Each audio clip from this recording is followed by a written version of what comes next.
மாதா, பிதா, குரு, தெய்வத்துக்கு வணக்கம். நான் பேசும் என் தாய்மொழி தமிழுக்கு என்னுடைய முதல் வணக்கம்.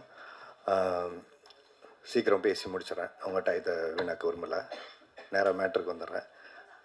முதல்ல இப்படி ஒரு விழாவுக்கு படத்தில் நடித்தவங்க இன்றைக்கி அந்த விழாவில் வந்து கலந்துக்கிறதே ரொம்ப கஷ்டமான ஒரு சூழல் இருக்கிற நேரத்தில் இவ்வளவு நேரம் பொறுமையாக இந்த விழா அழைப்புதலை ஏற்று யார் படம், யார் நடிச்சிருக்கா அப்படிங்கிறதெல்லாம் இல்லாமல் ஒரு ஃபோன் காலுக்கு மதித்து இங்கே வந்து இவ்வளவு நேரம் வெயிட் பண்ண ஒவ்வொருத்தருமே பாதம் தொட்டு என்னுடைய வணக்கத்தை சொல்லிக்கிறேன். முதல்ல யாரோ படம் எடுக்கிறாங்க, யாரோ ரிலீஸ் பண்ணுறாங்க, யாரோ நடிக்கிறாங்க, இதில் நமக்கு என்ன இருக்குங்கிறது இல்லாமல் ஒரு நல்ல சினிமா எடுக்கிறவங்களுக்கு பின்னாடி பக்கத்தில் நிற்கணும் அப்படிங்கிற ஒரு விஷயம். தனஞ்சயன் சார் கூட அவருக்கு வேலை இருக்குது, கிளம்புங்க சார் சொன்னாங்க. இல்லை சார், நீங்கள் தனியாக இருப்பீங்க.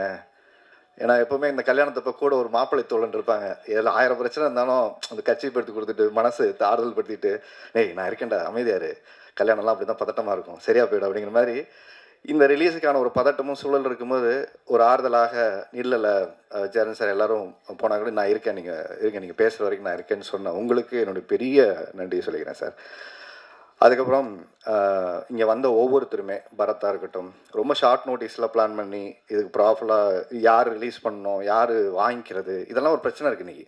யார் வரணும், யார் பண்ணணுன்னு இது எதையுமே எதிர்பார்க்காம இந்த மேடைக்கு கூப்பிட்டோடனே வந்த பரத், அவருக்கு முதல்ல நன்றி. பரத்துக்கு ஒரு சர்ப்ரைஸ் இருக்குதுன்னு சொன்னேன். அவர் கிளம்பி கொஞ்சம் ஒர்க் இருக்கு, ஹாஸ்பிட்டல் போயிட்டார். ஏன்னா அந்த படம் ஃபஸ்ட்டு பரத் தான் நடிக்கிறதா இருந்தது, அவருக்கு போய் கதை சொல்கிறதா இருந்துச்சு. அதுக்கப்புறம் அடுத்த கதைக்கு டிஸ்கஷன் போயிட்டுருக்கு. பரத்தை வச்சு படம் பண்ணலான்னு பேசிட்டு இருந்தார். அதான் நான் சொன்னேன், நீங்கள் வாங்க பிரதர், உங்களுக்கு ஒரு சர்ப்ரைஸ் இருக்குதுன்னு சொன்னேன். அவருக்கு அது இன்னும் தெரியாது, கிளம்பி போயிட்டார். ஏன்னா அடுத்து ஒரு 3 படம் பண்ணுறதுக்கு அவர் டிஸ்கஷன் பண்ணிகிட்ருக்காரு. அடுத்ததாக நான் சினிமாவில் இருக்கேனா இல்லையான்னு எல்லாருக்கும் ஒரு டவுட்டு. இந்த பிக் பாஸ் போயிட்டு வந்ததுக்கப்புறம் கொஞ்சம் ஆளே காணோம். நெஞ்சுக்கு நீதி படம் பண்ணார். அப்புறம் மக்கள்கிட்ட எனக்கு என்ன தெரியும் அப்படிங்கிறது ஒவ்வொரு நேரமும் எனக்கு தெரியறதில்ல. ஆனால் என்னை சுற்றி இருக்கிறவங்களுக்கு, மற்றவங்களுக்கு தெரியும். அப்படி எனக்கு என்ன தெரியும், என்னால் என்ன முடியுங்கிறத நம்பி இன்றைக்கி ஒவ்வொரு வாய்ப்பை கொடுத்த என்னுடைய ஒவ்வொரு தயாரிப்பாளருக்கும், ஒவ்வொரு இயக்குனருக்கும், ஒவ்வொரு டெக்னீஷியனுக்குமே இந்த நேரத்தில் நான் அவங்களுடைய பாதம் தொட்டு நன்றி சொல்லிக்கிறேன். அதுக்கு அடுத்ததாக எனக்கு பிக் பாஸுக்கு அப்புறம் எனக்கு ஒரு பெரிய வாய்ப்பை ஏற்படுத்தி கொடுத்த வாத்தமிழாவுடைய producer cheers entertainment, cheers music, அவங்க அபி மேம்க்கு அண்ட் செல்வா சாருக்கு ஒரு பெரிய நன்றியை சொல்லிக்கிறேன். எனக்கு வெளியில் நான் ஷூட்டிங் போகிறேன், எல்லா ஊர்களுக்கு போகிறேன், எல்லா இடங்கள்லையும் அவங்க சொல்கிற ஃபஸ்ட்டு விஷயம் நெடுஞ்சாலை சார், மாயா சார், அடுத்து வந்து பிக் பாஸ் சார், அடுத்து இப்போ போய் சேர்ந்துருக்கிறது வந்து சார் உங்கள் வாத்தமிழ நல்லா இருக்குது சார், அந்த ஷோ பயங்கரமாக பேசுகிறீங்க சார், அது நல்லா பண்ணுறீங்க சார், நிறைய நல்ல நல்ல விஷயங்கள் நாங்கள் லைஃப்பில் என்ன பேசுகிறோமோ அதை அப்படியே ரிஃப்ளெக்ட் பண்ணுங்க சார், அதை விடாமல் பண்ணுங்கள் சார்ன்னு சொல்லும்போது ஒரு எளிவனுடைய குரலாக அந்த ஒரு ஷோ இன்னைக்கு உயிர்ப்போடு இருக்குன்னா, இப்படிப்பட்ட ஒரு ப்ரொடியூசர் பணத்தை பார்க்காம மக்களுக்கு கொண்டு போய் சேர்க்கக்கூடிய ஒரு ஷோவாக இன்றைக்கி மாறி இருக்குது சக்ஸஸ்ஃபுல்லாக. அவங்க என்கிட்ட ஒரு ப்ராமிஸ் பண்ணாங்க, நான் உள்ளே வரும்போது, நான் உள்ளே வேணான்னு சொல்கிறதுக்காக தான் உள்ளே போனேன். நமக்கு இது எப்படி இவ்வளோ நேரம் பண்ண முடியும், நமக்கு நடிக்க தெரியும், அங்கே போய் ஷோ எப்படி ஹேண்டில் பண்ண பழக்கம் இல்லை. இல்லை உன்னால் முடியும், ஃபஸ்ட்டு உன்னை யாருன்னு எனக்கு தெரியாது, அப்புறம் சொன்னாங்க நீ அப்படி இப்படிலாம் சொன்னாங்க, நீ இப்படி பயங்கரமாக பேசுவேன், பிக் பாஸில் அப்படி பேசுவேன் இப்படி பேசுவேன், எப்படி பேசுறியோ எனக்கு தெரியாது, கொஞ்சம் ஆரண்டி பண்ண, நீ எவ்வளோ அடித்தாலும் தாங்குற ஆளாக இருக்க, அதனால் தைரியமாக வா, இந்த ஷோ பண்ண கரெக்டான ஆள் நீங்கள் தான். 2-3 பேர் ஷார்ட்லைஸ் பண்ணோம், அதனால் கரெக்டான ஆடு நீ தான், நீ வா அப்படின்னு சொல்லி உள்ள தூக்கி போட்டாங்க. ஸோ அவங்க ஒரு ப்ராமிஸ் பண்ணாங்க, 1 வருஷம் அந்த ஷோ வந்து பல கிடச்சிட்டு நீங்கள் பண்ணுங்கள், அது ஒரு இடத்துக்கு போய் சேரும் அப்படின்னு சொன்னாங்க. அதே மாதிரி 1 வருஷம் அந்த ஷோ முடிஞ்சு லாஸ்ட் ஒரு ஃபியூ வீக்ஸ் மேக்ஸு டிஆர்பியில் இது வரைக்கும் கலைஞர் டிவிலே ஹையஸ்ட் டிஆர்பி வந்து ஒரு ஷோ வந்து ஹிட் ஆச்சு. அதாவது பக்திமான் மனைவிகளிடம் மாட்டிய கணவர்கள் அப்படிங்கிற அந்த ஷோ வந்து ஆல்மோஸ்ட் 1 பாயிண்ட்டுக்கு மேலே டிஆர்பி வந்து ஒரு பெரிய சக்ஸஸ்ஃபுல்லாக அது இருந்துச்சு. கலைஞர் டிவியில் கூப்பிட்டு எல்லாருமே பாராட்டினாங்க, மேம் எல்லாருமே பாராட்டினாங்க. இது ஏன் சொல்கிறேன்னா, இதுக்கப்புறம் ஷோ பண்ணுறாரு, டிவிக்கு போயிட்டாரு, படம் கிடம் பண்ணுறாரா ஒன்றுமே தெரில, ஆனால் ஆள் மட்டும் ஷூட்டிங் போயிட்டே இருக்காரு அப்படின்னு சொல்லிட்டு. ஏன்னா நிறைய இந்த இடைப்பட்ட காலத்தில் மற்றவங்க ஆடியோ லான்ச்சுக்கு வர்றது அதிகமாகிடுச்சு. என் ஆடியோ லான்ச்சுக்கு நானே வர்றது கொஞ்சம் நாளுக்கு அப்புறம், சில வருஷங்களுக்கு அப்புறம் இப்போ தான் வரேன். அப்படிப்பட்ட ஒரு வாய்ப்பு ஏற்படுத்தி கொடுத்த என்னுடைய தயாரிப்பாளருக்கு நான் நன்றி சொல்லணும். தயாரிக்கிறது வந்து முக்கியமாக தயாரிப்பாளருக்கு ஏன் நான் நன்றி சொல்லணும் அப்படின்னா, இந்த படம் பண்ணதுக்கு சூரி எனக்கு ரொம்ப நண்பர், அண்ட் லக்ஷ்மண் எல்லாருமே எனக்கு ஃப்ரெண்டு, ஏற்கனவே படம் பண்ணியிருக்கோம். இது ரொம்ப கொஞ்சம் எனக்கு கோவம் இருக்குது, எனக்கு எமோஷன்ஸ் இருக்குது, இப்போ இதெல்லாம் நான் இங்கே எதுவுமே உங்கள்கிட்ட காட்ட விரும்பலை. ஏன்னா நிறைய அவமானங்களை தாண்டி தான் ஒவ்வொரு கலைஞர்களுமே இந்த சினிமாவுக்கு வராங்க. அவமானப்படாத யாருமே வந்து வர முடியாது. இது எனக்கும் இந்த அது ஒரு ஒரு தடவை இல்லை, 2 தடவை இல்லை, பலாயிரம் தடவை பலாயிரம் தடவை அந்த விஷயம் நடந்துகிட்டே இருக்குது. திருப்பூர் நடந்துகிட்டே இருக்குது. இன்றைக்கி நடந்துகிட்டே தான் இருக்குது. இது எனக்கு மட்டும் இல்லை, சினிமாவை நேசிக்கிற ஒவ்வொருத்தருக்குமே நடந்துட்டு இருக்குது. இது எனக்கு மட்டும் புதுசாலாம் இல்லை. அது சுந்தர் சாருக்கு நடக்குது, எனக்கு நடக்குது, மற்ற கலைஞர்களுக்கு எல்லாருக்குமே நடக்குது. இந்த படம் ஏன் இப்போ சார் கூட சொன்னார் 27 நீங்கள் போட்டிங்களா சார் அப்படின்னு சொன்னார். ஏன்னா சார் படம் பார்த்துட்டாரு, தனஞ்சயன் சார் பார்த்துட்டு ரொம்ப நல்லா வந்திருக்கு. ஒரே ஒரு விஷயம் தான் சொன்னார், சின்சியரான ஒரு அட்டம்ப்ட் இந்த படத்தில் தெரியுது. அது ஒரு இயக்குனராக, ஒரு தயாரிப்பாளராக, நடிகராக, டெக்னீஷியனாக எல்லாரும் ஒரு சின்சியர் படம் எடுக்கணுங்கிற ஒரு முயற்சி எடுத்திருக்கீங்கன்னு ஒன்று இருக்குல்ல, அது போதும் சார். ஏன்னா 150 ரூபா கொடுத்து படம் பார்க்குறவனுக்கு எப்படிப்பட்ட படத்தை கொடுக்கணுங்கிறதான் எல்லாரும் கனவோட படம் எடுக்கிறோம், நான் உள்பட எல்லாருமே. ஆனால் அதை சாட்டிஸ்ஃபை பண்ணுற இடத்துல தான் ஃபெயில் ஆகிட்டே இருக்கும். எக்ஸாம் எழுதிக்கிட்டே இருக்கும், ஆனால் ஃபெயில் ஆகிட்டே இருக்கும். ஏன்னா நம்ம கொஸ்டின் பேப்பர் தெரிஞ்சுக்கிட்டு தான் ஆன்சர் எழுதணும்னு நினைக்கிறோம், யாருக்கும் தெரியறதில்லை.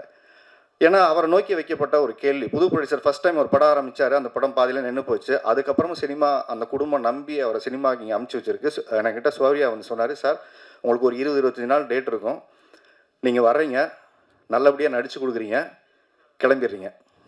இவ்வளோதான் சூர்யா சொன்னார் என்கிட்ட. வேறு எதுவுமே நீங்கள் வந்து கதையை கேளுங்க, பிடிச்சதுன்னா சொல்லுங்கள், வரீங்க, நடிக்கிறீங்க, கிளம்புறீங்க, இவ்வளோ தான் நான் சொன்னார். சூர்யாவுக்காக சொன்னேன், சூர்யா யார் பண்ணுறாருன்னா லக்ஷ்மண் எல்லாமே டீமாக பண்ணுறாரு, புது ப்ரொடியூசர் நம்மளை நம்பி வந்திருக்காரு பிரதர் அப்படின்னாரு. அதே மாதிரி நாங்கள் போனோம், நடித்தோம், வந்தோம், போனோம், நடித்தோம், வந்தோம். இப்படி 25 நாள் முடிஞ்சிச்சு. படம் முடிஞ்சது. எடுத்து அந்த படத்தை வந்து பார்த்தாரு, நாங்களும் பார்த்தோம். சின்ன சின்ன விஷயங்கள் பண்ணால் நல்லா இருக்குன்னு ஒரு சஜஷன் சொன்னோம். அப்போ அவருக்கு சினிமா தெரியாது. அப்போ அவர் என்ன சொன்னார், இல்லை சார் நல்லா தான் இருக்குது, நம்ம பண்ணிடலான்னாரு. அவருக்கு எல்லாருக்கும் ஒரு குழப்பம் இருந்துச்சு, எப்படி அவரை கன்வின்ஸ் பண்ணுறது எங்களுக்கு தெரியல. ஆல்ரெடி காசு செலவு பண்ணிட்டாரு, கொண்டு வந்த காசுலாம் கரைஞ்சி போச்சு. ஏன்னா படமாக சொல்லி திருப்பி எடுக்கணுமே, இவங்க எல்லாம் சரியான ஆட்களா இல்லை நம்ம காசை கரைக்கிறதுக்காக ஒரு ஐடியா பண்ணுறாங்களா அப்படின்னு அவருக்கு ஒரு டவுட் இருந்துச்சு. அவருக்கு நான் எப்படி சொல்லி புரிய வைக்கிறேன்னு தெரில. நேராக வீட்டுக்கு போனார். வீட்டுக்கு போய் படம் காமிச்சார். உண்மையாகவே இன்றைக்கி நீங்கள் பார்த்த பாட்டு, நீங்கள் பார்த்த விஷுவல்ஸு எல்லாமே ஏற்கனவே எடுத்திருந்தது தான். அதில் கொஞ்சம் நேர்த்தியாக இன்றைக்கி எக்ஸ்ட்ரானரியாக அந்த படம் பார்த்துட்டு நல்லா இருக்குது அப்படிங்கிற ஒரு இடத்துக்கு இந்த படம் நகர்ந்துருக்குன்னா, இந்த படத்துக்கு முதல் பார்வையாளராக இருந்தது அவங்களுடைய 2 பொண்ணுங்க, அவங்க மனைவி. நீங்கள் அவங்களுக்கு தான் நன்றி சொல்லணும். இந்த படம் சிறந்த படமாக இன்றைக்கி வந்திருக்கிறதுக்கு மிக முக்கியமான காரணம், பாடம் எடுத்துட்டீங்க, இவ்வளோ காசை போட்டு ஒரு நல்ல படமாக எடுக்க வேண்டியதானே, அதை எல்லாரும் பார்த்துக்கலாம் போங்க அப்படின்னு அந்த பிள்ளைங்க சொன்ன அந்த தைரியம், தன்னம்பிக்கை தான் வந்துட்டு அப்படி இப்படி சுறுசுறுப்பாக வந்தார். சார் அது என்னமோ சொன்னீங்களே சார், வாங்க சார் அதெல்லாம் கொஞ்சம் என்னமோ பேசிடலாம், டிஸ்கஸ் பண்ணிடலாம். இல்லைன்னா அவர் அடுத்த வாரமே ரிலீஸ் பண்ணிடலான்ட்டார். நான் அடுத்த படத்துக்கு போகிறேன் சார், இதில் விட்டதெல்லாம் நான் அதில் பிடிச்சிக்கிறேன்னாரு. சார் விட்டதை பிடிக்கிறேன்னு இந்த சினிமாவில் அதை பின்னாடி துரத்திக்கிட்டே இருக்கிறவங்க தான் இங்கே அதிகம். அதனால் ஒரு படம் எடுக்கும்போதே சரியாக எடுத்து அந்த பேனர் எல்லாத்தையும் முடிவு பண்ணிட்டோம்னா சரியாக போய்டும்னு சொன்னால், அன்னைக்கு அவங்க வீட்டில் சொன்ன விஷயத்தை எல்லாருமே உட்காந்து கவனித்து ஒரு டீமாக பண்ணி, நாங்கள் போடாத சண்டை இல்லை. உண்மையாகவே சொல்கிறேன், சண்டைன்னா ஒரு நல்ல ஹெல்த்தியான டிஸ்கஷன். அவர் ரொம்ப இன்னசென்ட்டு. இவர் எவ்வளோ இன்னசென்ட்னு கேட்டுட்டிங்கன்னா, உள்ளுக்குள்ளே ரத்த கொதிப்பை பாட்டு கேட்டிருப்பீங்கள்ல, அப்படி இருப்பார் உள்ளுக்குள்ளே. இவர் ஒன்றும் என்ன சார் நடக்குதுன்னு, இல்லை சார் பாவம் அவர் ஏதோ கொஞ்சம் பேசிகிட்டு இருக்கார், யார்கிட்டயோ ஃபோனில் பேசிட்டு கொஞ்சம் ரிலாக்ஸ்டாக இருக்கார். அவர் ரத்த கொதிப்பாக இவர் இவ்வளோ தான் டீல் பண்ணுவார். ஏன்னா அவங்க 2 பேருக்கு லவ் பண்ணுற மாதிரி தான். அவர் அங்கே டென்ஷன் ஆவார், பேசுவார். இவர்கிட்ட எந்த விதமான கூலாக இருப்பார், தண்ணி மாதிரி. அது எது ஊற்றினாலும் அணைஞ்சிரும். அதனால் சுந்தர் சார்கிட்ட வேலை செய்கிறது ரொம்ப ஈஸி, ரொம்ப ரொம்ப ஸ்வீட். ஆக்சுவலாக அவர் கோவப்பட்டு நீங்கள் பார்க்கவே முடியாது. அதிகபட்ச கோவம்னா அது கிடைக்கிறா விடுங்க சார், இதுதான் அதிகபட்ச கோவம். அதை மீறி அவர் எதுக்குமே ரியாக்ட் பண்ண மாட்டார். அப்படிப்பட்ட ஒரு மனிதர் ஒரு படம் பண்ணி இன்றைக்கி இவ்வளோ பேருக்கு ஒரு வாய்ப்பை ஏற்படுத்தி கொடுத்த இன்னும் விஷயத்தை தாண்டி இன்னொரு விஷயம் சொல்கிறேன் சார். ஒவ்வொரு நாளும் க்ளீன் செட்டில்மெண்ட்டு, ஆன் டேட், அன்னைக்கே எனக்கு உள்பட எல்லாருக்கும் சம்பள பாக்கி இல்லாமல் கொடுத்த ஃபஸ்ட்டு திருப்பூர்லேருந்து வந்த ஒரு ப்ரொடியூசர். அவருக்கு கடன் வாங்குறாரு எது சார், என் ஆஃபீஸில் யாரும் வந்து நிற்கக்கூடாது சார், நான் கடங்காரன்னு சொல்லக்கூடாது சார், என்னை யாரும் வந்து தப்பாக பேசக்கூடாது சார். ஆன் டேட்டுக்கு செட்டில் பண்ணார். ஏன்னா சூர்யா சொல்லும் போதே ஒரு விஷயம் சொன்னார், ஒரு புது ப்ரொடியூசர் படம் பண்ணும்போது நம்ம எப்போ டெக்னீஷியன் சப்போர்ட் பண்ணுவாங்க சார், அன்னன்னைக்கு அவங்களுக்கு பேமெண்ட் கொடுத்துடலாம் சார், 10 நாள் வச்சுக்கிட்டு பண்ணோன்னா அவங்களும் கொடுப்பாங்களோ இல்லையோ நம்பிக்கை இருக்கும். ஏன்னா பெரிய பேனர் மேலே நம்பிக்கை இருக்கும். 10 நாள் கழிச்சு பேமெண்ட் போடுவாங்க, 20 நாள் கழிச்சு பேமெண்ட் போடுவாங்க. ஆனால் மனோ கிரியேஷன்ஸு நம்பி இன்றைக்கி எல்லா டெக்னீஷியனுக்கும் வந்து வேலை செய்வோம் சார். நான் உள்பட சம்பளம் கொடுக்கலன்னா கூட வந்து வேலை செய்வோம். ஏன்னா அடுத்தவங்க காசு நம்ம காசு மாதிரி நினச்சி வேலை செய்யக்கூடிய ஒரு ப்ரொடியூசர். அவங்க காசு நமக்கு எதுக்கு சார், கொடுத்துருவோம் சார், அப்புறமா பேசுவோம் சார் அப்படின்னு. ஆனால் சில நேரங்களில் கராராக பேசுவார். கண்டிஷன் அப்படி தான், வீட்டில் பொண்டாட்டி எப்படியோ அப்படி தான் அவரும் எங்ககிட்ட பொண்டாட்டி மாதிரி நடந்துப்பார். சில நேரம் கொஞ்சம் கோவமாக பேசுவார், அப்புறம் லவ் பண்ணுவார், அப்படி சாப்பாடை போட்டு அள்ளி திணிச்சிருவார், நம்மளால் ஒன்றும் முடியாது. அதனால் ஒரு அன்பான ராட்சசன்னு சொல்லலாம், ராட்சசின்னு சொல்ல முடியாது, ஒரு ஆண். அதனால் ஒரு அன்பான ராஜேஷன் அவர். சினிமாவுக்கு இப்படிப்பட்ட ப்ரொடியூசர் கிடைச்சதில் ரொம்ப சந்தோஷம். ரொம்ப அடமெண்ட்டாக நான், டைரக்டர் லக்ஷ்மண், நாங்கள் நிறைய டார்ச்சர் பண்ணியிருக்கோம் அவரை. ஒரே விஷயம் தான் சொன்னேன், இன்ன வரைக்கும் நான் சொல்லிட்டு இருக்க ஒரே விஷயம், ஏன் அவரோட நான் நிற்கிறேன் இந்த ஆடியோ லான்ச்சில் ரிலீஸ்க்கு அப்புறம் எப்போனாலும் அவரோட நண்பரை நான் சம்பாதிச்சிருக்க விஷயம் என்னென்னா, சினிமாவுக்கு ஒரு நல்ல ப்ரொடியூசர் வந்தார், அவரை சரியாக வழி நடத்தணும், சரியாக அந்த ஒரு நல்ல படம் பண்ணுச்சுங்கிற சந்தோஷத்தோடு ஒரு மனுஷன் வெளில போகணும். தப்பாக ஒரு படம் பண்ணோம், தப்பாக கைட் பண்ணோம், காசை தப்பாக மிஸ்யூஸ் பண்ணோன்னு இல்லாமல் இந்த குழுவை பொறுத்த வரைக்கும் எல்லாமே ஒரு சரியான முயற்சியாக எடுத்து தரன் எல்லாமே கூடுதல் செலவு இருந்தாலும் இந்த படத்துக்கு பரவாயில்ல சார். இதுக்கு அதனால தான் இப்போ சார் சொன்ன ஸ்கேலுக்கு இந்த படம் மாறினதுக்கான காரணம் என்னென்னா, அடுத்து 25 நாள் நம்ம ஷூட் பண்ணிடுறோம். ஸோ இந்த படம் ஒரு 45 நாள் 48 நாள் ஒரு பெரிய படத்துக்கான செலவை இன்றைக்கி இந்த படம் பண்ணி இந்த நம்பிக்கையோடு வந்திருக்கு. அடுத்து அவர்கிட்ட வச்ச ஒரு கேள்வி, ஆரியை நம்பி எதுக்கு இவ்வளோ காசு போட்டு படம் எடுக்கிறீங்க? அவர் பிக் பாஸ் போயிருக்காரு, அவர் ஆல்ரெடி படம் பண்ணி அவர் பல வருஷம் ஆச்சு. அவர் தேட்டருக்கு அவருக்கு என்ன பிஸ்னஸ் இருக்குது, இப்போ என்ன பெரிய குறை, நான் மண்டை குழம்பி போய் தர்றாங்க, எனக்கு எவ்வளோ பிஸ்னஸ் இருக்குன்னு யாருக்குமே தெரில, எனக்குமே தெரில. அதாவது ஓடலைன்னு சொல்லி ஒரு நம்பரை சொல்லலாம், ஓடி இருந்தால் ஓடி இருக்குன்னு சொல்லி ஒரு நம்பரை சொல்லலாம். ரெண்டுமே சொல்ல முடியாத ஒரு நம்பர் இருக்கும்போது அவர் சொன்ன ஒரு விஷயம், டிஸ்ட்ரிபியூட்டர்கிட்ட அவர் பேசியிருந்தார். அவர் சொன்ன விஷயம், சார் இந்த பக்கம் மைனஸ்லையும் இல்லை, இந்த பக்கம் ப்ளஸ்லையும் இல்லை, நான் சேஃபாக இருக்கேன் சார். ஏன்னா ஜீரோவுக்கு பக்கத்தில் எத்தனை நம்பர் வேணால் போடலாம் சார், ஆனால் மைனஸில் போயிட்டா தான் திருப்பி எடுத்துகிட்டு வர்றது கஷ்டம் சார். யாருக்கும் அறிமுகம் இல்லாத ஒரு முகத்தை நான் எடுத்துகிட்டு வரல. ஆனால் இந்த படம் மூலியமாக நான் எப்படி நீங்கள் நெடுஞ்சாலை ஒரு படம் ஒரு பெரிய வீட்டுக்கு கொண்டு போய் சேர்த்துச்சு, எப்படி மாயா அவங்களுக்கு ஒரு அங்கீகாரத்தை ஏற்படுத்தி கொடுத்துச்சு, அப்புறம் நாகேஸ்வரிங்கம், ஒவ்வொரு படங்களும் ஒரு அங்கீகாரத்தை ஏற்படுத்தி கொடுக்குதோ, இன்றைக்கு வெற்றி அடைஞ்ச ஹீரோக்கள் நிறைய பேர் இருக்காங்க, பிஸ்னஸ் உள்ள ஹீரோக்கள். அவர் சொன்ன விஷயம், அவர்கிட்ட சொன்ன விஷயம், வெற்றி அடைஞ்ச ஹீரோக்கள் பல பேர் இருக்காங்க. இன்னொன்று அடுத்த கட்ட நகர்வை நோக்கி நகரக்கூடிய ஹீரோக்கள் இருக்காங்க. இந்த ரெண்டு பேருக்கு இடையில போராடக்கூடிய பல நல்ல ஹீரோக்கள் இந்த சினிமாவில் இருக்காங்களா சார். அவங்களுக்கான வாய்ப்புங்கிறது இங்கே யாரோ ஒருத்தர் ஏற்படுத்தி கொடுத்து தான் சார் எல்லாருக்கும் நடந்திருக்கு. ஏன்னா அவருக்கு இவ்வளோ புரிதல் இருக்குன்னு எனக்குமே தெரியல சார். ரஜினியை ஃபஸ்ட்டு படம் பண்ணும்போது யாருக்கும் தெரியாதுல்ல சார். இன்றைக்கி நமக்கு ரஜினி சார், இன்றைக்கி விஜய் சார், இன்றைக்கி அஜித் சார், யார் எப்போ மாறுவாங்கன்னு யாருக்குமே தெரியாது சார். ஒரு படம் தான் அவங்க வாழ்க்கையை மாற்றிருக்கு சார். காந்தாராங்கிற ஒரு படம் கர்நாடகத்துலேருந்து இன்றைக்கி வந்ததுக்கப்புறம் அந்த ஹீரோ நமக்கு யாருக்குமே தெரியாதுல்ல சார்.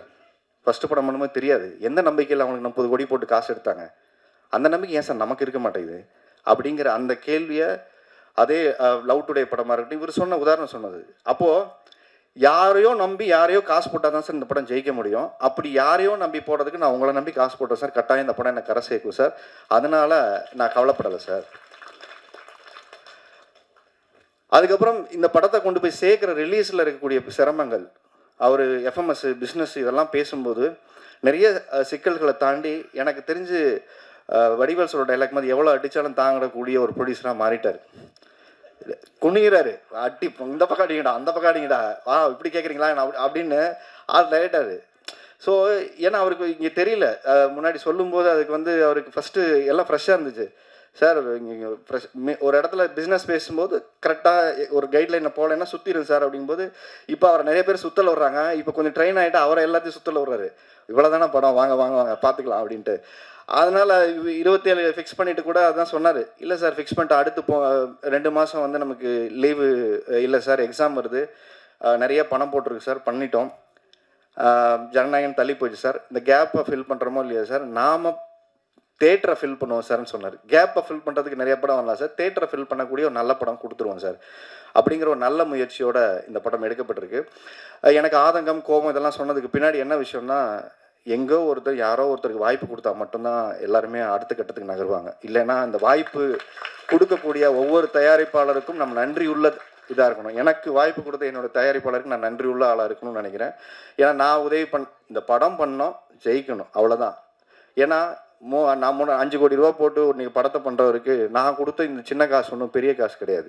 ஆனால் நான் காசு கொடுக்குறேன்னு இது ஏன் படத்துக்கு காசு கொடுக்கல, இது நம்ம படம். நாங்கள் சார் ஒரு பிரச்சனைன்னு வரும்போது ஒரு இடத்துக்கு நான் இந்த படத்தை நம்பலைன்னா அப்போ யாரை நம்புவா? எனக்கு ஒரே கேள்வி தான் இருந்தது.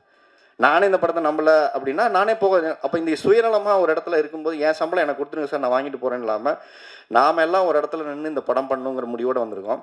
அதுக்கப்புறம் ஒரே விஷயம் சார், இன்னொரு விஷயம் சொன்னாங்க, அது ரொம்ப ஹர்ட்டிங்காக இருந்துச்சு எனக்கு வந்து. ஏன்னா எனக்கு இது சினிமாவுக்கு வரும்போது சொன்னாங்க, இந்த மூஞ்சியெல்லாம் யார் பாப்பா அப்படின்னு சொல்லி ஒரு விஷயம் சொன்னாங்க.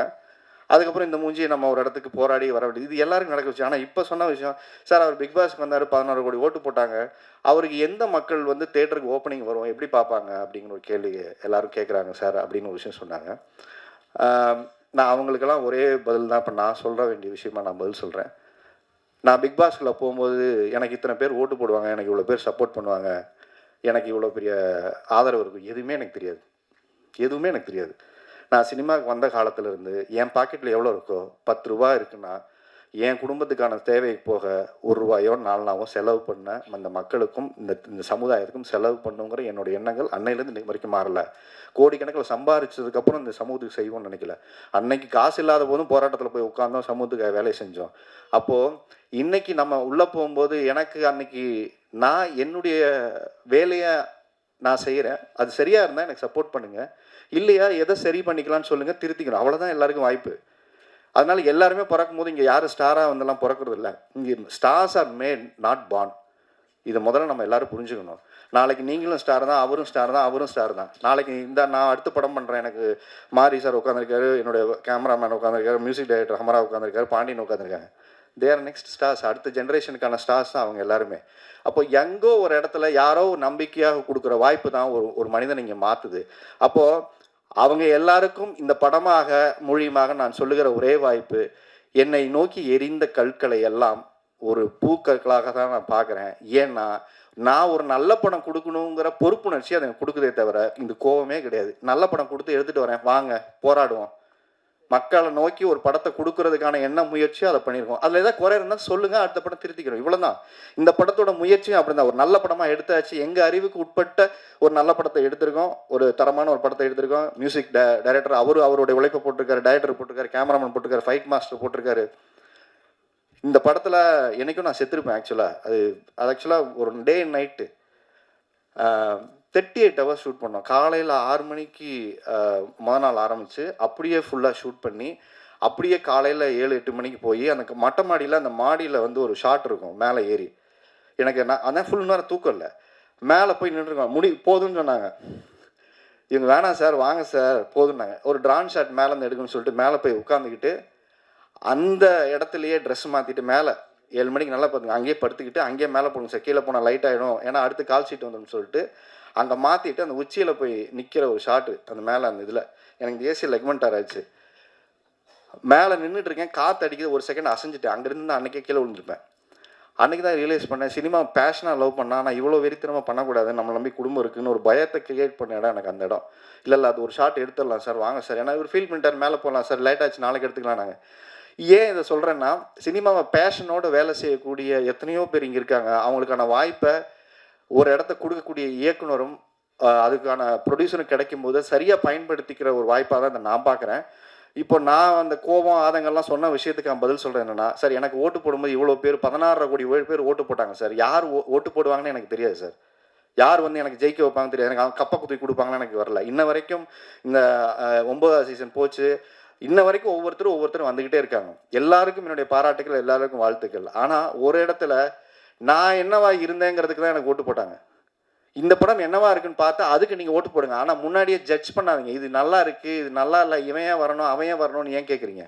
யார் வேணால் அந்த சினிமாவுக்கு வரட்டும். ஒரு பேரியரை ஒரு விஷயமா ஏன் அதை ஒரு இடத்துக்கு இவர் முன்னுக்கு வந்தால் என்ன நடந்துற போகுது, அதில் என்னால் என்ன நடந்துற போகுது? நான் ஒரே விஷயம் சொல்லுவேன், இருக்கிறவங்ககிட்ட காசு வந்தால் இருக்கிற இடத்துல போய் சேரும், இல்லாதவங்ககிட்ட காசு வந்தால் 100 பேருக்கு போய் சேரும். இது ரொம்ப முக்கியமான விஷயம். இந்த மாதிரி ஒரு ப்ரொடியூசர் நாளைக்கு ஜெயிச்சார்னா 100 படம் இல்லாதவங்களுக்கு படம் எடுப்பார், 100 பேருக்கு வேலை வாய்ப்பு கொடுப்பாரு. ரொம்ப முக்கியமான விஷயம். இந்த மாதிரி ஒரு ப்ரொடியூசர் ஜெயிச்சார்னா 100 பேருக்கு வேலை வாய்ப்பு கொடுப்பாரு. ஏன்னா தன்னம்பிக்கை. ஒரு சினிமா நல்ல சினிமா எடுத்தால் ஓட வைப்பாங்கன்னு நம்பிக்கையை யார் கொடுப்பா? தனஞ்சயன் வந்து இன்னைக்கு உட்காரணும்னு அவசியமே இல்லை, அவருக்கு நிறைய வேலை இருக்குது. அவர் அப்போவே போகிறேன்னு போயிருக்கலாம். ஆனால் நான் பேசி இல்லை சார், அது நல்லா இருக்காது சார், நீங்கள் பேசி வரீங்க சார் அப்படின்னு சொல்கிற விஷயம் இருக்குல்ல, இது போது சார். இந்த மாதிரி மனிதர்கள் இந்த சினிமாவில் சம்பாதிச்சதே ஒரு பெரிய விஷயம்னு நினைக்கிறேன். அப்போது இப்போ பிக் பாஸ் போகும்போது எந்த எதிர்பார்ப்பும் இல்லாமல் நான் எப்படி உள்ளே போனனோ, இப்போ எலெக்ஷன் டைம் எனக்கு ஓட்டு போட்ட வாக்காளர்கள் நம்பி தான் இந்த படம் எடுத்துருக்கிறேன். அவங்கள நம்பி தான் 27ஆம் தேதி வர்றோம். ஏன்னா சொன்ன வார்த்தை அது ஒன்று மாதிரி, சார் அவர் ஓட்டு போட்டவங்கெல்லாம் முடிச்சுட்டு வீட்டுக்கு போயிட்டாங்க, அவங்க ஒய்ஃபு ஸ்ரீலங்கெல்லாம் இருக்கலாம், அவங்கெல்லாம் அப்போ பார்த்தாங்க, இப்போல்லாம் வந்து அந்த மூஞ்சியை பார்த்து யார் தேட்டருக்கு வராங்கன்னு பார்க்கலான்னு ஒரு இடத்துல கேள்வியாகவும் கேட்டிருக்காங்க, சேலஞ்சும் பண்ணியிருக்காங்க. இந்த சேலஞ்சை நான் ஒரு இடத்துல என்ன சொல்கிறேன்னா, நான் நல்ல படம் எடுத்துகிட்டு வந்து கொடுக்குறேன், பாருங்கள், நல்லா இல்லையா விமர்சனம் பண்ணுங்கள், திருப்பிக்கிட்டு ஒரு படத்தை எடுத்துக்கிட்டு தான் வரேன். ஓட மாட்டேன் மைண்ட் எங்கேயும். இந்த சினிமாவை விட்டு நான் ஓட மாட்டேன். ஏன்னா அந்த 20 வருஷமாக அந்த சினிமாவை விட்டு என்றைக்கே ஓடி இருக்கணும், நான் என்றைக்கே ஓடி இருக்கணும். நீங்கள் வைக்கக்கூடிய ஒவ்வொரு விமர்சனங்களையும் அது எது சரியாக இருக்கோ எடுத்துக்கிட்டு திரும்ப வரேன். ஸ்ரீலங்காவில் இருக்கிறவங்க வந்து படம் பார்க்குறாங்களா, ஸ்ரீலங்கன் தமிழர்கள் வந்து படம் பார்க்குறாங்க, அவங்களெல்லாம் அவங்க பார்த்து ஓட வச்சுருவாங்களா, இல்லை இந்த மூஞ்சியெல்லாம் இங்கே பார்ப்பாங்களாங்கிற விமர்சனம் வைக்கிறீங்கல்ல, படம் பாருங்கள், எது நல்லா இருக்குன்னு சொல்லுங்கள், நடிப்பு நல்ல சொல்லுங்கள், திருத்திக்கிறோம், நல்லபடியாக அடுத்த படம் எடுத்துகிட்டு வரோம். ஆனால் யார் வரணும் யார் வரக்கூடாது, இவங்களுக்கெல்லாம் இப்படி ஒரு ஒரு படம் எடுத்துகிட்டு வரதுனால இவரெல்லாம் ஏன் ஜெயிக்க வைக்கணுங்கிற இந்த இடத்துக்கு நம்ம போகவே வேணாம். யார் வேணால் இங்கே ஜெயிக்கணும் சார், யார் வேணால் இங்கே வரட்டும் சார். ஒரு நல்ல படம் எடுத்துகிட்டு வந்தால் அதை கொண்டாந்து சேர்க்கறதுக்கான முயற்சியை ஒரு தயாரிப்பாளர் காசு போட்டு படம் பண்ணும்போது அதுக்கு பாராட்டுற விஷயம் இல்லைன்னா கூட அதை நசுக்கிற வேலை இங்கே இருக்கக்கூடாது. அதை தான் இங்கே தனஞ்சய நிமிஷம் சொன்னார். அதனால் இந்த படத்தோட கண்டென்ட் தான் பேசணும், நான் அதிகம் பேசக்கூடாதுன்னு நினச்ச ஒரு விஷயம். குறிப்பாக அவருக்கு நன்றி சொல்கிறதுக்காக இந்த டைம் எடுத்துக்கிட்டேன். நான் சொல்லி இந்த படத்தை கொண்டு வந்து பிப்ரவரி 27ஆம் தேதி யார் பொறுப்பில் இந்த படத்தை கொடுக்குறேன்னா, நீங்கள் சொன்ன அதே மக்களுடைய பொறுப்புக்கிட்ட தான் அந்த படம் கொடுக்குறேன். ஏன்னா நான் ஒரு வருஷமாக ஒரு பொறுப்புள்ள ஒரு ஷோ பண்ணிகிட்டு இருக்கேன். அதுக்கப்புறம் இவ்வளோ ரெஸ்பான்சிபிலிட்டி உள்ள ஒரு பொறுப்புள்ள ஒரு தகப்பனா, ஒரு பொறுப்புள்ள ஒரு நடிகனா, இந்த சமூகத்தின் மேல் அக்கறையுள்ள ஒரு மனிதனா, நீங்கள் வேணால் என்ன வேணால் நினச்சிக்கோங்க, ஒரு நல்ல படம் எடுத்து வந்து கொடுக்கணுங்கிற முயற்சியோடு வந்திருக்கோம். இது நல்லா இருக்குது அப்படின்னா பாராட்டுங்க, சரியா இல்லைன்னா சொல்லுங்கள், திருத்திக்கணும். ஸோ பிப்ரவரி 27ஆம் தேதி இந்த படம் ரிலீஸ் ஆகுது. ஒரு நல்ல முயற்சியாக கூட்டு முயற்சியாக அந்த படம் வருது, தேட்டருக்கு வருது. எல்லாரும் வந்து பார்த்து தேட்டரில் வந்து பார்த்து இந்த படத்தை சப்போர்ட் பண்ணுங்கள். இதற்கு பின்னாடி எல்லாரும் சொல்கிற ஒரே விஷயம்தான் கிளிஷேவான ஒரு டயலாக். இந்த குடும்ப வாழும், அவர் வாழும், நான் வாழ்வேன், இதெல்லாம் கரெக்டு. ஒரே ஒரு விஷயந்தான், நேர்மையாக உழைச்சா, நேர்மையாக ஒரு படம் எடுத்துகிட்டு வந்தால் நீங்கள் தேட்டருக்கு வந்து நேர்மையாக பார்த்து அதை சப்போர்ட் பண்ணுவீங்கிற நம்பிக்கை மட்டும்தான் ஒரு புது ப்ரொடியூசரை கொண்டு வரும், இன்னொரு புது கலைஞர்களை உருவாக்கும். நல்ல சினிமா தமிழில் வரலன்னா நீங்கள் வந்து பார்த்து சப்போர்ட் பண்ணிங்கன்னா கட்டாயம் வரும். அப்படி ஒரு சினிமாவாக அதை ஒரு முயற்சியை நாங்கள் நினச்சி எடுத்திருக்கோம். அது சரியாக இருந்தால் நீங்கள் தயவு செஞ்சு வந்து எங்களை எல்லோரும் சப்போர்ட் பண்ணுங்கள். இந்த மாதிரி ஒரு தயாரிப்பாளர் ஜெயிச்சானா எங்களை மாதிரி 100 பேருக்கு வாய்ப்பு கொடுப்பாரு. அது பிரஜனுக்கு எல்லாருக்குமே நிறைய வாய்ப்பு கொடுப்பாரு. So thanks to Prajan. இங்கே வந்த ஒவ்வொருத்தருக்குமே என்னுடைய நன்றி சொல்லிக்கிறேன். சூர்யா, கார்த்தி, மேக்கப் மேன், முருகா வந்து கூகார்த்தியோடைய வரிகள் வந்து ரொம்ப எக்ஸ்ட்ரானரியாக அந்த பாடல் கொடுத்துருக்காரு. எனக்கு ரொம்ப வருத்தம் படுது. லவ் சாங் இன்னும் கொஞ்சம் கிராண்டாக விஷுவல் பண்ணான்னு அவர்கிட்ட சொல்லிகிட்டே இருந்தேன். அவர் ரிலீஸ் பண்ணதுக்கப்புறம் அவருமே ஃபீல் பண்ணுறாரு, இது கொஞ்சம் அப்படி எடுத்துக்கலாம்ல சார், பாட்டு செம்மையாக இருக்குன்னு சொல்லி மேமும் சொன்னாங்க. அந்த பாட்டு ரொம்ப நல்லா இருக்குது அப்படின்னு சொல்லி சொன்னாங்க. ஸோ உங்களுக்கு அடுத்த படத்துக்கு எனக்கு 2 பாட்டு எழுதியிருக்கீங்க. ஸோ ரொம்ப நல்லா எழுதியிருக்காரு. உங்களுக்கு பெரிய எதிர்காலம் இருக்குன்றதை தொடர்ச்சியாக நம்ம வேலை செய்வோம். இந்த சினிமா நல்ல கவிஞர்களை கொண்டாடிய ஒரு சினிமா. நாளைக்கு நீங்கள் கண்ணதாசன் மாதிரி, வாலி ஐயா மாதிரி நிறைய நல்ல நல்ல பாடல்களை கொடுக்கக்கூடிய ஒரு கவிஞராக நீங்கள் வரணும்னு கட்டாயம் வாழ்த்துறேன். அப்புறம் தரன், எனக்கு நல்ல பாட்டு கொடுத்துருக்கீங்க தரன். மாலை பொழுது மயத்திற்கு அப்புறம் அப்பா பொண்ணுக்கு ஒரு சாங், என் பொண்ணு வந்து அந்த பாட்டை பார்த்துட்டு பயங்கர ஃபீலிங்ஸு. நீ என்னப்பா அந்த பொண்ணெல்லாம் தூக்கி வச்சுட்டு கொஞ்சிட்டு இருக்க, என்ன எப்படி இது கொஞ்சலான்ட்டு. இப்போ வேறு பாட்டை போட்டதுக்கப்புறம் அவங்க அம்மா கூட அனுப்பிச்சிட்டா, அந்த பொண்ணை தூக்கி சுற்றுற இவன் என்ன பார்க்குறா, ஒரு மாதிரியா அப்பா அப்படின்னுக்கிறா. ஸோ அதனால் அந்த பாட்டு அவளுக்கு ரொம்ப, நான் சொன்னேன் திருப்பி அதே மாதிரி உன்னை ஷூட் பண்ணுறேன், உன்னை அது மாதிரி எடுத்து நான் கொஞ்சம் அவளுக்கு ப்ராமிஸ் பண்ணியிருக்கேன். வேணாமா, வெக்கத்தை பாரு. ஸோ அதனால் அந்தளவுக்கு அவளுக்கு அந்த பாட்டு பார்த்துட்டு பொசசிவ் ஆயிடுச்சு. மகள்களை பெற்ற அப்பாக்கள் எல்லாரும் காலங்காலமாக கொண்டாடக்கூடிய ஒரு பாடலை கொடுத்துருக்கீங்க. ஸோ உங்களுக்கு என்னோட பெரிய நன்றி. ஏன்னா உளலாயிங்கிற வார்த்தையை கேட்காம ஒவ்வொரு தகப்பனும் கடந்து போக முடியாது. அந்த மாதிரி ஒரு அழகான ஒரு பாடல். அந்த சிங்கர்ஸ் வந்து எல்லாருக்குமே என்னுடைய நன்றியை சொல்லிக்கிறேன். ஒளிப்பதிவாளர் லக்ஷ்மன், நாங்கள்லாம் புழிஞ்சிருக்கோம் அவரும் வச்சு செஞ்சுருக்கோம் அவர். ஸோ இந்த படம் அவருக்கு ஒரு பெரிய பிரேக்கு. அப்புறம் டேஞ்சர் மணி, ஃபைட்டு வந்து ரொம்ப அந்த இன்டர்வல் பிளாக் ஃபைட் வந்து ரொம்ப மெனக்கெட்டு நாங்கள் பண்ண ஒரு ஃபைட்டு. குறிப்பாக ஒரு 4-5 நாள் நாங்கள் ட்ரிகர்ஸ் எல்லாம் பண்ணி அதை ரெக்கி பண்ணி எடுத்த ஒரு ஃபைட்டு வந்து கிளைமேக்ஸும் வந்து பார்த்திங்கன்னா ஒரு நல்ல ஒரு கிளைமேக்ஸ் ஃபைட்டாக வந்திருக்கு. ஏன்னா 2-3 படம் தொடர்ச்சியாக வேலை பார்த்துருக்கோம். அதில் தான் எனக்கு காலில் முடிஞ்சிருச்சுன்னாரு. நான் அந்த பார்க்கூர்லாம் கற்றுக்கிறேன்னு சொல்லிட்டு அங்கே வந்து நிறைய சாணி போட்டிருந்தாங்க. ஓடி வந்து ஜம்ப் பண்ணலான்னு சொல்லிட்டு நம்ம தான் கொஞ்சம் ஆர்வக்குள்ளராச்சே. இல்லை அது வரேன் துரத்தி தானே போனோம், நான் கொஞ்சம் லென்த் எடுத்துக்கலாம்னு சொல்லி எடுத்தேன். அதை அங்கே கல் இருந்தது, நம்ம அதை பார்க்கல. ஷூவில் ஏறி அடித்தோடனே அப்படியே ட்விஸ்ட் அடிச்சிச்சு. அதோட ஒரு 6 மாதம் பிரச்சனை. அங்கே போனோடனே மாத்தமலை ஷோவுக்கு தான் அவங்களுக்கு பிரச்சனை. ஏன்டா ஷோ போயிட்டு ஒரு காலை பார்த்துட்டு வர மாட்டேன். ஏன்னா அங்கே உட்காந்துட்டு ஷோ உட்காந்து நிறைய அந்த இடையில பார்த்தீங்கன்னா உட்காந்து ஷோ பண்ணோம். ஸோ அந்தளவுக்கு ரொம்ப டேக் கேர் பண்ணிக்கிட்டாரு. ஸோ அந்த ஃபைட்டெல்லாம் ரொம்ப அழகாக எடுத்து கொடுத்துருக்காரு. எல்லாமே நல்லா வந்திருக்கு.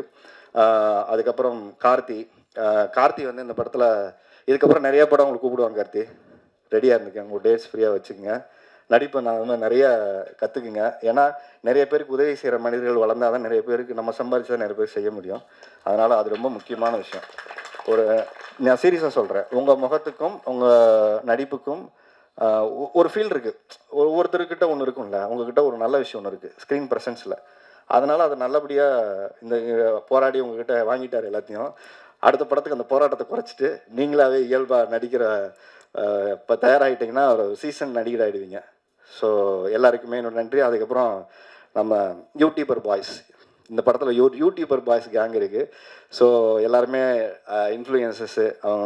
அவன் வந்து விஜய் ஆகிட்டான், ஒருத்தர் வந்து பிளாகர் ஆகிட்டாங்க, எல்லாரும் ஆல்ரெடி பண்ணிகிட்ருக்காங்க. ஸோ அவங்களோட டீம் யுனைட்டி எனக்கு ரொம்ப இன்ஸ்பைரிங்காக இருந்தது. வாங்கடா எல்லோரும் வந்து ஒரு ஃபோட்டோ எடுத்துக்கலான்னு சொன்னேன். ஒரு ஆள் வரல, 2 ஆள் வரல. நாங்கள் வரமாட்டோம் சார்ட்டாங்க. அது எல்லாம் வந்ததுக்கு இங்கே இல்லை சார், எங்கள் டீம் வந்தால் தான் நாங்கள் ஃபோட்டோக்கே வருவோம்னு சொல்லிட்டு அந்த டீம் மெயின் கேட் அவன் வந்ததுக்கப்புறம் தான் எல்லாருமே வந்து சேர்ந்து ஃபோட்டோ எடுத்துக்கிட்டாங்க. ஸோ அவங்களுடைய உழைப்பும் ஒரு முக்கியமாக பாராட்டப்பட வேண்டியது. முக்கியமாக அந்த குழந்தை சொல்ல வாடரே, இது தயவு செஞ்சு ஒரு பெரிய கைதட்டு கொடுத்துருங்க. ஏன்னா நாங்கள் தூக்கம் முழிக்கிறது பெரிய விஷயம் இல்லை. இந்த குழந்தை வந்து அத்தனை நாள் தூக்கம் முழிச்சு எந்திரிச்சவொடனே வந்து டம்முன்னு அடிச்சுங்க, ஃபீல் பண்ணுடா, கொஞ்சம் அழுடா, கொஞ்சம் சோகமாயிடுறா. ஏன்னா அது வந்து பேச முடியாத குழந்தை வரையா, அதுக்கு ரியாக்ஷன் பண்ண அது வந்து சீசன்ட் ஆயிடுச்சு. நாங்கள் எதாவது கூப்பிட்டு பண்ணோன்னா அந்த அளவுக்கு ஆயிடுச்சு. அது சீசன்ட், அது ரியாக்ஷன்லேயே ஆயிடுச்சு. ஸோ பல்லு விழுந்துருச்சு. அதனால் வளர்கிறதுக்குள்ளே படத்தை நாங்கள் ரிலீஸ் பண்ணிவிட்டோம். பல்லு விழுதுக்குன்னு சொல்லிட்டு 27ஆம் தேதி ரிலீஸ் பண்ணுறோம்.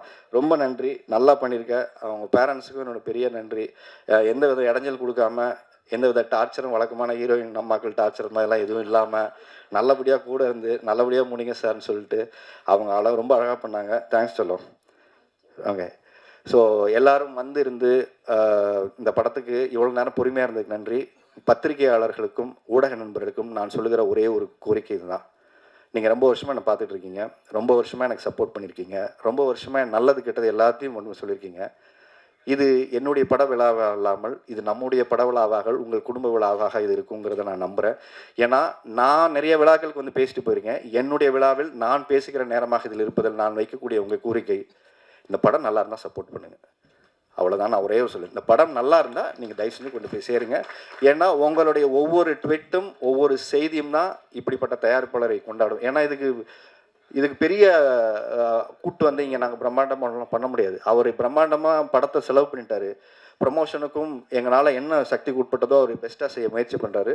ஸோ ஊடக நண்பர்கள், நீங்கள் கொடுக்கக்கூடிய ஒளியின் வெளிச்சத்தில் தான் இந்த படத்தின் வெற்றி இருக்கிறது. ஸோ இந்த படத்தை உங்ககிட்ட ஒப்படைச்சிட்டோம். அடுத்தது எலெக்ஷனில் ஓட்டு போட போகிற மக்கள்கிட்ட இந்த படத்தை ஒப்படைச்சிட்டேன். ஸோ யாரை ஜெயிக்க வைக்கணுங்கிறத அவங்க முடிவு பண்ணட்டும். 27ஆம் தேதி என்னுடைய முடிவு என்னன்னு எனக்கு தெரியும். எலெக்ஷனில் யார் ஜெயிக்க போகிறாங்க முடியும் மக்கள் முடிவு பண்ணட்டும். நன்றி, வணக்கம்.